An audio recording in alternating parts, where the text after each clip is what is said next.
오늘 아침 뉴스 연구소. 오늘 아침 뉴스의 맥을 짚어드리는 시간 뉴스 연구소 두 분의 연구위원 함께합니다. CBS 조태임 기자, 뉴스톱 김준일 대표 어서 오십시오. 안녕하세요. 야권 후보 단일화가 밤사이에 이게 어떻게 된 겁니까? 네, 무산됐다고 봤던 단일화 사전투표를 하루 앞두고 전격적으로 이뤄졌습니다. 예. 국민의 윤석열 후보와 국민의당 안철수 후보는 어제 토론회가 끝난 뒤 강남 모처에서 만나 야권 단일화에 잠정 합의한 것으로 알려졌는데요. TV 토론회가 끝나고 나서 네, 맞습니다. 그 새벽에 자정부터 오늘 새벽 한 2시 반까지 2시간 반 동안 만난 것으로 전해집니다. 예. 윤 후보가 단일화 협상을 공개하면서 사실상 이제 협상이 결렬됐다 이런 분석이 나온 지 사흘 만입니다. 네. 두 후보는 오늘 오전 8시 국회 정론관에서 기자회견을 하고 공동선언을 할 계획입니다. 단일화 방식은 안 후보가 윤 후보를 지지한다는 의사를 표명하고 이제 후보직에서 사퇴하는 수순을 밟게 될 것으로 보이는데요. 예. 이제 공동선언문에는 공정, 상식, 미래로 가는 단일화, 국민통합과 개혁, 과학기술, 강국 등의 어젠다가 이제 포함될 것으로 알려졌습니다. 네. 근데 앞서 지난 1일에 이제 윤 후보와의 회동을 묻는 기자들의 질문에 안 후보가 중요한 아젠다가 있으면 어떤 정치인이든 만날 것이다 이렇게 답해 좀 해석의 여지를 남겼었거든요. 단일화 결렬 이후에도 이제 물밑 대화는 계속 이뤄졌던 것으로 전해집니다. 또 안 후보가 어제 토론회에서 그 빨간색 넥타이를 메고 나온 점도 눈길을 끌었습니다. 아하. 네. 자, 제가 자다가 한 2시 반쯤에 눈을 떴는데 이 기사가 그때는 딱 하나 나왔었어요. 조선일보 단독으로 네. 딱 하나가 나왔었어요. 이게 무슨 일인가? 정말 깜짝 놀라서 그때부터 이제 제가 잠을 깨고 새벽 동안에 전화 다 돌려보고 뭐 분주하게 움직였는데 일단 국민의당 의원들은 다 연락 두절 상태입니다. 예, 새벽 그 시각부터 지금까지 계속 두절 상태고요. 막 일보 하나가 들어왔네요. 윤석열, 안철수 같이 연대로 단일화. 대선 후에 합당도 합의했다. 단일화뿐만 아니라 합당까지 합의했다라는 이 소식이 지금 일보로 들어와 있습니다. 그러니까 잠시 후에 두 후보가 나서서 기자회견을 할 텐데 그 전에 이런 소식들이 조금씩 더 들어올 것 같습니다. 김준일 대표. 예. 예. 이게 지금 어떤 일이 벌어졌고 도대체 지난 일요일 상황과 뭐가 달라졌길래 전격 합의가 된 것인가요? 일단 지금 그 말씀하신 대로 이게 이태규 의원하고 장제원 의원하고 그리고 안철수 후보, 윤석열 후보 이게 4명이서 이제 만난 거예요. 그래서 어저께 이제 타임라인을 보면은 KBS에서 대선 TV 토론이 끝나고 네. 안철수 후보가 제안을 했다고 합니다. 안철수 후보가 윤석열 후보한테 만나자고. 예. 그리고 윤석열 후보는 자정까지 그 화보 촬영이 있었대요. 12시까지. 예. 자정까지. 그래서 자정 이후에 이제 만난 건데 어디서 만났냐면은 장제원 의원의 매형, 강남에 있는 매형 집에서 만났대요. 장제원 의원의 매형이면은 카이스트 교수, 예. 안철수 후보하고 아는 사이라고 했던 그 집에서 예. 왜 그 집이었던 거죠? 그러니까 뭐 보안을 유지하기 위해서 그래서 경호원도 데려가지 않고 안철수 후보, 윤석열 후보 둘 다 이렇게 보안을 유지하기 위해서 만난 거고 아까 전에 말씀하셨던 조선일보 기사가 새벽 1시 반에 처음 나왔어요. 그러니까 그때쯤에 이제 사실은 이제 어느 정도 언론에서 눈치를 챘다 이렇게 보시면 될 것 같아요. 네. 그래서 이 부분은 아까 전에 뭐 조태인 기자가 얘기를 했지만은 이미 약간의 시그널들이 있었다. 예. 살짝 있었다라는 건데 제가 어제 다른 방송에서 한 밤 11시 한 40분 50분에 권은희 원내대표 의원하고 만나가지고 방송에서 만나서 네. 단일화 혹시 가능성 있습니까? 그러니까 단일화 가능성 없다라고 잘라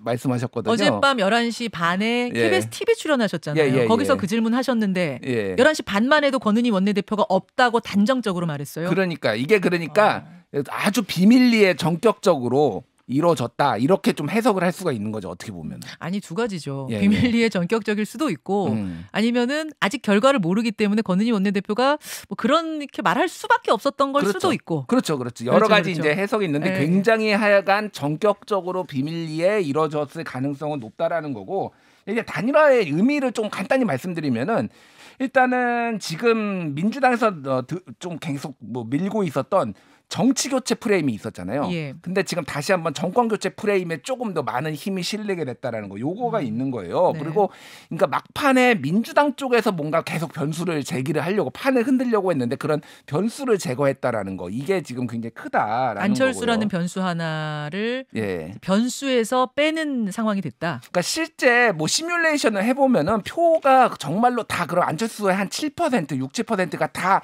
윤석열 후보한테 가느냐, 그렇지 않아요. 여러 가지 시뮬레이션이 있는데 이재명 후보한테도 많이 가거든요. 예. 또 어쨌든 변수를 제거하는 게 가장 큰 목적이다, 이렇게 볼 수 있을 것 같아요. 그래요. 근데 민주당으로서는 진짜 머쓱해진 상황인 게 어제 토론회에서도 사실 이재명 후보가 안철수 후보 발언에서 굉장히 좋은 의견이다, 맞아요. 받아들이겠다 이렇게 되게 적극적인 제스처를 했었는데 적극적이었죠. 근데 이 토론회 끝나고 이런 합의가 이뤄지면서 민주당은 사실 안철수 후보가 완주하는 게 좀 가장 유리한 지점이라고 생각했던 상황에서 예. 이렇게 되니까 민주당으로서 좀 난감하게 됐고요. 어제 조홍천 의원이 왜 9회 말 1점 차라고 얘기를 하셨는데 네. 지금 이렇게 단일화하게 되면 사실 아무래도 좀 국민의힘 쪽에 유리하지 않겠느냐 이런 분석도 나오지만 또 한편으로는 민주당 지지층들이 더 결집할 수도 있다. 그래서 그리고 또 이미 투표용지가 인쇄가 됐잖아요. 그래서 그 효과가 좀 반감될 수도 있다. 이런 분석도 나오고 있습니다. 사전 투표 전날이긴 하지만 투표용지 인쇄는 된 상태. 네네. 게다가 오늘부터 깜깜이 기간이잖아요. 맞습니다. 오늘부터는 여론조사 돌릴 수는 있는데 전혀 공개를 못합니다. 그러니까 우리가 투표 전에, 본투표 전에 여론조사를 못 봐요. 이 단일화가 가져오는 파장에 대해서 국민들이 알 수 없는 상황이라는 거, 여러 가지가 진짜 섞여 있는 상황이네요. 이게 그래서 2012년에 단일화하고 좀 비교를 해보면은 예. 그때는 11월 23일에 안철수 후보가 사퇴를 했거든요. 네. 대선 26일 전이었어요. 그랬죠. 지금으로 따지면은 2월 한 11일쯤 됩니다. 여러분 이때 예. 기억나시죠? 그러니까 안철수 문재인 단일화. 2012년. 그래서 박근혜 후보하고 이렇게 맞서는 상황이 되는 그걸 말씀하시는 그게 거예요. 그러니까 지금으로 따지면 2월 11일인데 2월 13일에 단일화 제안을 안철수 후보가 다시 했잖아요. 예. 그러니까 사실은 굉장히 지금 급작스럽게 됐다라는 거고, 그래서 막판에 사실은 이거는 2002년에 정몽준 후보의 단일화 파기처럼 되는 거 아니냐, 이런 얘기가 좀 관측도 나와요. 소위 말해서 진보 결집. 그때도 단일화 파기되면서 진보가 하루 전이었잖아요. 단일화 파기가. 예, 예. 그래서 지금 사전 투표 하루 전에 이런 게 있어서 진보가 오히려 결집할 가능성, 이런 것까지 사실 지금 얘기가 나오고 있는 거죠. 정몽준 단일화 지금 말씀하신 예, 거고. 예, 예. 그러니까 지금 2002년 단일화, 2012년 단일화 다 막 이렇게 비교가 되더라고요. 이렇게 저렇게. 예. 알겠습니다. 뒷이야기들이 지금 많이 정보가 있진 않아요. 하는데 잠시 후에 하태경 위원장이 출연을 합니다. 아마 뒷이야기들, 밤사이 이야기들을 가지고 오실 것 같아요. 여기서 집중적으로 다뤄보고, 또 민주당의 분위기는 오늘 유시민 작가 인터뷰가 마련이 돼 있었어요. 이제 스페셜 월간으로 유시민 작가 인터뷰도 준비가 돼 있었는데 거기서 또 이제 여권 쪽의 반응은 우리가 함께 할 수 있을 것 같습니다. 일단은 조태임 기자 다음 아이템으로 가죠. 네, 마지막 TV 토론 기승전 대장동. 예, 어젯밤에 마지막 법정 토론이 있었습니다. 네, 복지와 저출생 문제 등 이제 사회 문제를 주제로 한 토론회였습니다. 이제 90여 분 동안은 오늘은 큰 네거티브 없이 정책 토론을 하는 모습이긴 했는데 마지막 한 20여 분 다시 진흙탕 싸움이 됐습니다. 예. 우선 정책을 놓고는 기본소득과 페미니즘, 성인지 예산을 둘러싼 이제 후보자들 간 날성 공방이 있었는데요. 이 내용은 한번 이제 음성을 들어보시면 되겠습니다. 네. 우리 윤석열 후보님, 우리 후보님이 생각하는 페미니즘은 뭐고, 페미니즘이 이 남녀 교제에 영향을 준다, 못 만나게 만든다, 이 생각 여전히 하시는지 궁금합니다. 저는 페미니즘이라고 하는 것은 휴머니즘의 하나로서 여성을 인간으로서 존중하는 그런 것을 저는 페미니즘이라고 생각합니다. 조카가 그 여자친구와 그 어머니를 37번 찔러서 잔혹하게 살해한 사건을 맡아서 데이트 폭력, 심신미약이라고 하고 변호를 하셨는데, 이렇게 여성 인권을 무참히 짓밟으시면서, 일단 변호사라는 직업 자체가 범죄인을 변호하는 일이어서 어쩔 수 없는 측면이 있었다고는 해도 저의 부족함이었다, 이렇게 생각하고. 예, 요것이 있었고, 또 끝에 가서 이제 대장동 놓고도 굉장히 치열한 격돌이 있었죠. 네네네. 그 정책 토론이 끝나고 이제 주도권 토론에 들어가자 이제 후보들은 이제 본격적으로 숨겨놓은 발톱을 드러내기 시작했는데 포문을 이제 윤 후보가 먼저 열었어요. 윤 후보는 이 후보가 대장동 사건을 설계하고 승인했는데 뭐 검찰이 수사를 덮었다는 증거가 나오고 있다. 또 남욱 변호사 진술 등을 거론하며 이 후보에게 대장동과 관련한 공세를 폈고요. 그러자 이제 이 후보는 발끈하는 모습을 보였는데 그러면 특검을 하자. 대선 끝나더라도 특검하자. 대통령이 당선돼도 책임지다라고 이제 맞받아쳤습니다. 이 과정에서 윤 후보는 이것 보세요라며 언성을 높이기도 했는데 이 부분도 한번 들어보시겠습니다. 네. 내가 좀 일찍 귀국했다면 민주당 후보가 바뀌었을 거다. 이 후보도 우리와 같이 들어가야죠. 라고 검찰에서 진술한 것이 또 확인이 됐습니다. 또 김만배가 우리 이 후보님의 선거법 사건을 대법원에서 뒤집기 위해 대법관에게 재판 로비했다는 윤석열 후보 내 카드 하나면 죽는다. 돈 많이 받았다. 이렇게 말한 거는 왜 인용을 안 하고 그 사람이 똑같은 사람이 한 말인데 왜 저에 대해서 확인되지 않은 얘기는 그렇게 근거를 두십니까? 검사를 그렇게 해보셨어요? 이거 대통령 선거가 끝나더라도 특검해가지고 반드시 특검하자는 거 동의해 주시고 두 번째 거기서 문제가 드러나면 대통령이 당선돼도 책임지자. 동의하십니까? 이거 보세요. 동의하십니까? 이거 보세요. 동의하십니까? 지금까지 동의하십니까? 다수당으로서 수사도 다 동의하십니까? 지금 뭐 대통령 선거가 국민학교 애들 반장 선거입니까? 정확하게 수사가 이루어지지 않고 덮었지 않습니까? 그래서 가장 뜨거웠던 1분입니다. 지금 저희가 딱 60초 들려드렸거든요. 가장 뜨거웠던 1분. 김준일 대표. 예. 일단 뭐 이게 지금까지 여러 주제가 있었잖아요. 정치 주제, 경제 주제, 경제 주제를 해도 대장동, 정치 주제를 해도 대장동, 마지막에 사회 주제를 해도 대장동. 윤석열 후보는 일관되게 이제 전략적으로 사실은 가져온 거였어요. 예, 그래서 사실 반복되니까 이번에는 조금 김이 빠질 줄 알았는데 오히려 캐릭터와 캐릭터 간의 충돌로 완전 달아올랐다. 그러니까 그만큼 좀 긴장감이 지금 고조돼 있다. 후보들도 그렇죠. 초박빙이다 보니까 예. 그런 거를 좀 느낄 수 있었고 개괄적으로 좀 각 후보들 어떤 특징, 네. 내 후보의 전략들 평가를 해본다면요. 일단 이재명 후보는 본인의 입장에 대해서 설명을 많이를 했어요. 예를 들면 이런 겁니다.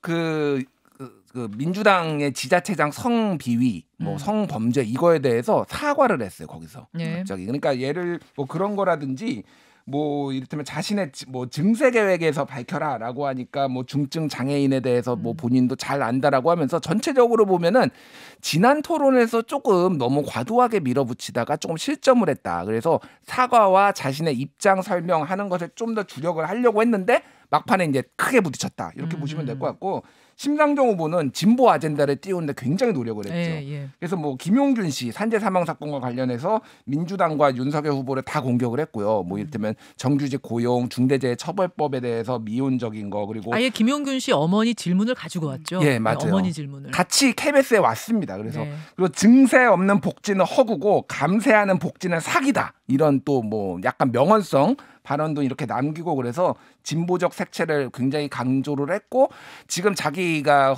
받는 지지가 마지막 발언에서 지난 2017년 대선 6% 받은 거에 3%밖에 안 됐는데 10% 받고 싶다. 굉장히 솔직하게 마지막에 이렇게 얘기를 했고 네.